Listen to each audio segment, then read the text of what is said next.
바다 다이빙, 생각만 해도 가슴이 뻥 뚫리시죠? 그런데 바닷물이 묻은 채로 몸을 말리고 계시진 않나요? 안녕하세요. 데이브레이커입니다. 여러분, 바다에서 다이빙 하시고 나서 몸을 대충 말리시고 햇볕에 계신 분들 많으실 텐데요. 다이빙 후에 바닷물을 빨리 씻어내지 않으면 우리 몸이나 장비들이 소리 없이 망가진다는 사실 알고 계셨나요? 오늘은 다이빙 후 바닷물이 인체나 장비들에 미치는 나쁜 영향들에 대해서 알아볼까 합니다. 자, 먼저 첫 번째로 인체에 미치는 영향에 대해서 알아볼 텐데요. 바닷물의 평균 염분의 농도는 약 3.5%라고 합니다.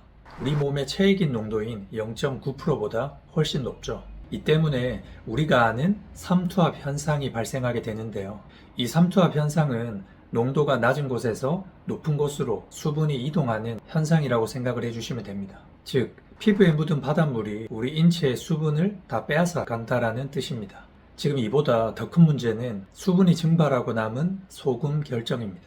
바다에서 놀고 나면 피부나 눈썹이나 머리카락에 하얗게 소금 결정들이 있는 걸 보셨을 거예요.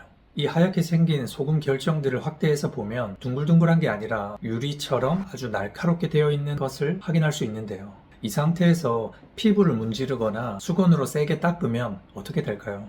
바로 피부 표면에 미세한 수백, 수천 개의 스크래치가 생깁니다. 다이빙 후에 피부가 따갑고 가렵고 붉은 발진이 생기는 이유가 바로 이 때문입니다. 또한 머리카락도 예외는 아닌데요.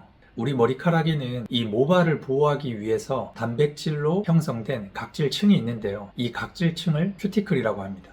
이 바닷물의 염분은 모발을 보호하는 막들을 완전히 파괴하게 됩니다. 큐티클층이 다 벗겨져서 머리카락들이 빗자루처럼 뻣뻣해지고 뚝뚝 끊어지게 되는 거죠. 결과적으로 탈모나 두피 염증의 원인이 되기도 하니까 피부와 머리카락들은 반드시 다이빙 후에 맑은 물로 빠르게 씻어내는 게 굉장히 중요합니다. 자, 두 번째로는 이 바닷물의 염분이 장비에 미치는 영향에 대해서 알아볼까 합니다.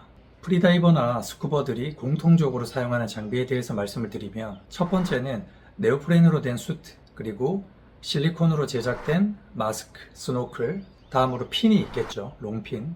이 중에서 가장 크리티컬하게 데미지가 있는 장비는 네오프렌으로 된 다이빙 수트입니다. 이 네오프렌으로 된 수트의 단면을 잘라보면 미세한 공기방울들의 층처럼 스펀지 구조로 되어 있는데요. 바로 보온성을 유지하기 위해서입니다. 자, 그런데 이 바닷물이 네오프렌 공기층으로 스며들면 어떻게 될까요? 바로 수분이 날아가고 염분에 소금 결정들이 남게 되면서 부피가 팽창하고 이 결정들이 네오프렌의 미세한 구조에 손상을 주게 됩니다. 자, 그래서 바다 다이빙을 많이 하시는 분들이 다이빙 수트를 1년도 사용하지 않았는데 빳빳하게 되거나 딱딱하게 되는 현상이 있다면 100% 염분 제거가 안 되었기 때문인데요. 다음으로 마스크와 스노클을 보면 이 실리콘으로 제작된 경우가 많죠. 이 실리콘은 바다 염분에 부식이 없이 좀 강한 소재이긴 하지만 반복적으로 세척을 하지 않게 되고 자외선을 반복적으로 노출이 되면 이 또한 딱딱하게 경화될 수 있다고 합니다. 또한 마스클도 이 버클 형태로 되어 있는 경우가 있을 텐데요. 이 틈새 속에 소금이 굳어버리는 고착 현상이 발생하게 되면 버클 자체가 뻑뻑하게 되고 이를 해소하려고 하다 보니까 버클이 끊어지고 장비가 파손되는 불상사들이 생기게 됩니다. 다음으로는 다이빙 롱핀인데요. 다이빙 핀을 보시면 플라스틱도 있고 카본 핀도 있는데 대체로 이 소재들은 바닷물에 대한 부식이 거의 없으나 이 풋포켓이 고무로 되어 있기 때문에 고무와의 수명 감소라든지 핀과 연결되어 있는 이 접합부의 수명을 굉장히 단축시킨다고 합니다. 또한 이 카본 핀은 여러 가지 겹의 레이어로 되어 있기 때문에 이 레이어와 레이어 사이의 간격에 어느 정도의 손상을 그렇다면 어떻게 장비들을 싣어야 할까요? 많은 분들이 다이빙하고 나서 샤워기를 가지고 간단하게 이렇게 씻어내는 것을 많이 봤는데요. 샤워기로는 틈새에 낀 모래나 소금을 완벽하게 제거할 수가 없습니다.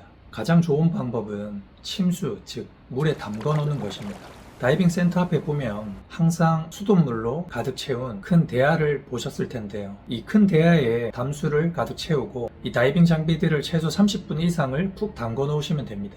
자, 지금 이렇게 담궈둬야 네오프렌 속에 있는 소금 결정들과 이 버클 사이에 낀 모래나 소금 결정들이 서서히 녹아서 나옵니다. 또한 수트 같은 경우는 이 전용 샴푸가 있기 때문에 이 샴푸를 사용하셔도 됩니다.